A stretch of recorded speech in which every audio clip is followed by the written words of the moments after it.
So, how did the Prophet Muhammad create such a clear, simple, and really profound method for welcoming the holy month of Ramadan? It's a question that gets right to the heart of a system that perfectly balances incredible accuracy with just practical ease. This isn't just a list of rules. It's timeless guidance designed to prepare an entire community, both on the outside and on the inside, for a month of deep, meaningful devotion. So today, let's dive in and really explore every part of that beautiful, comprehensive method. All right, let's get into it. As you can see, we're going to break this down into 4 key pillars. We're going to take a journey, starting with the very first physical sign of the moon up in the night sky. Then we'll move to the crucial separation between different acts of worship. And we'll finish up with the internal commitment, the intention of the heart that gives the fast all its meaning. So, we have to start with the most fundamental question, right? How do we know for sure that the month of fasting has actually started? Today we've got all these complex astronomical calculations and algorithms, but the answer the Prophet gave us is so refreshingly simple and profound. It's not found in charts or figures, but in a direct, personal connection with the world around us. The process itself is just beautifully straightforward, and importantly, it's deeply communal. It all kicks off with a shared effort, where people all over go out and look to the horizon, trying to spot that new crescent moon on the 29th day of Shaban. As soon as a credible source confirms they've seen it, that's the trigger. The news then gets spread throughout the community, and the fast is officially on for the next day. It literally turns a celestial event into a shared human experience. So the entire foundation here is direct, visual evidence. That's it. The Prophet's approach was rooted in what people could literally see with their own 2 eyes. And the implication of that is huge. It makes this pillar of the faith accessible to absolutely everyone, everywhere. It doesn't matter if you're in a big city or a remote village. You don't need any specialized knowledge or complex charts. It really levels the playing field, making sure the start of this sacred time is based on certainty that comes from seeing it together. Okay, this slide is fantastic because it contains the core principle straight from the Prophet himself. And this one statement is just a masterclass in clarity. It gives you the main rule and the foolproof backup plan all in one. The rule is simple. See the moon, you fast. See the next new moon, you end the fast. But what if it's cloudy? The guidance gives an equally simple solution. If you can't see it, you don't guess. You don't start speculating. You just finish the month of Shaban as 30 days. And just like that, all doubt, all anxiety, all potential for argument is gone. And that brings us to a really crucial point about just how practical and easy this system is designed to be. Given how important it is for the entire community to start fasting on the right day, you'd probably expect a super high bar for evidence, right? Maybe a whole panel of scholars or a huge group of witnesses. But the guidance here is truly remarkable, and it might actually surprise you. Just one. That's it. The testimony of a single, trustworthy Muslim was enough to kick off Ramadan for everybody. This is such a powerful example of a core principle in Islam called taysir, which just means ease or making things easy. The whole point wasn't to create complicated legal hurdles. It was about getting credible information efficiently and building a community based on mutual trust. And here's a perfect story that shows this principle in action. This isn't just a theory. We have this documented in practice. A man from the desert, a Bedouin, came to the Prophet and said, "Hey, I saw the new moon." The Prophet simply verified his credibility.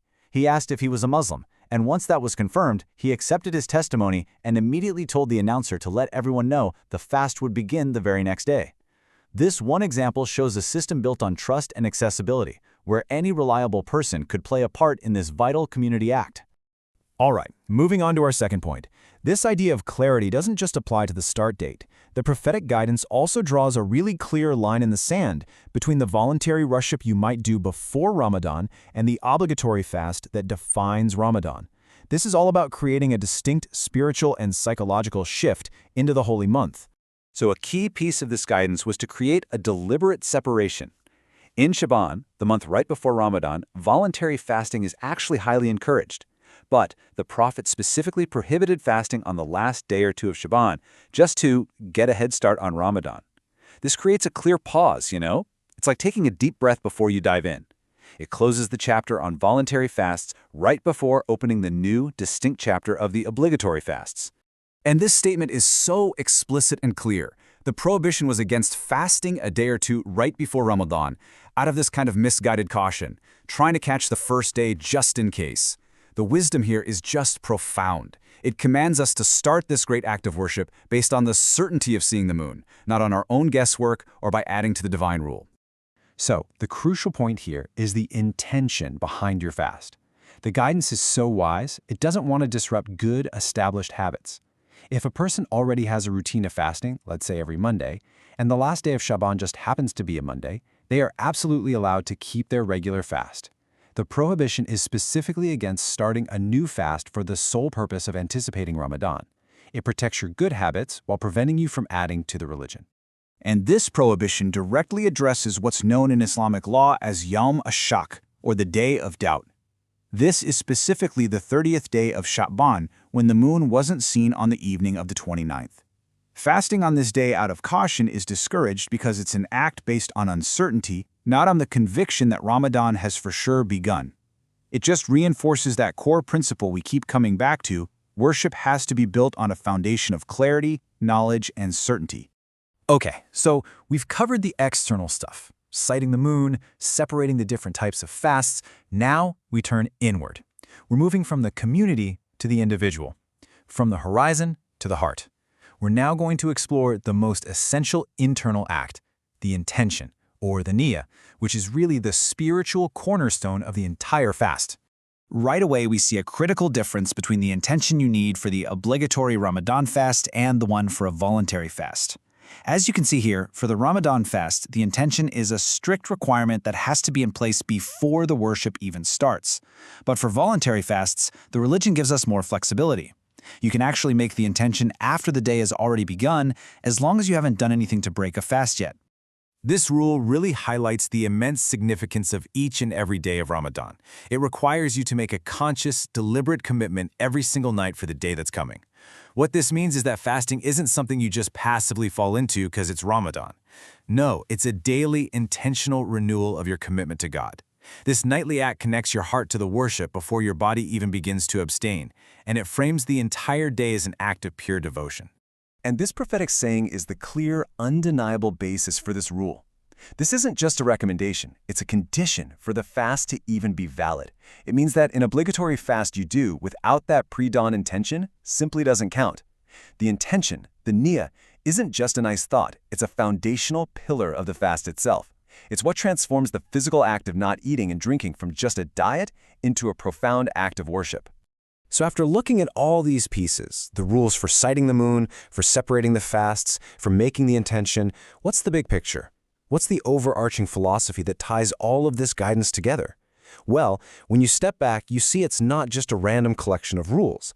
It's a beautiful, coherent, and divinely inspired system. When we put it all together, we see this stunningly coherent system built on 4 pillars. First, a deep commitment to certainty, relying on clear visual proof. Second, a profound embrace of ease, making the confirmation process simple for everybody. Third, the principle of separation, giving Ramadan its unique and holy status by creating clear boundaries. And finally, the avoidance of complexity, steering us away from guesswork and unnecessary burdens, like fasting on a day of doubt. This is truly a holistic method. It's not just a list of do's and don'ts. It's a complete framework that prepares the entire community externally with a unified, certain start time, while also preparing the individual internally through that nightly act of intention and the clear mental separation of this sacred time. It really addresses the needs of the society and the soul, all at once. Ultimately, the Prophet's method for welcoming Ramadan is just a masterclass in divine balance. It's a perfect blend of spiritual discipline and practical simplicity.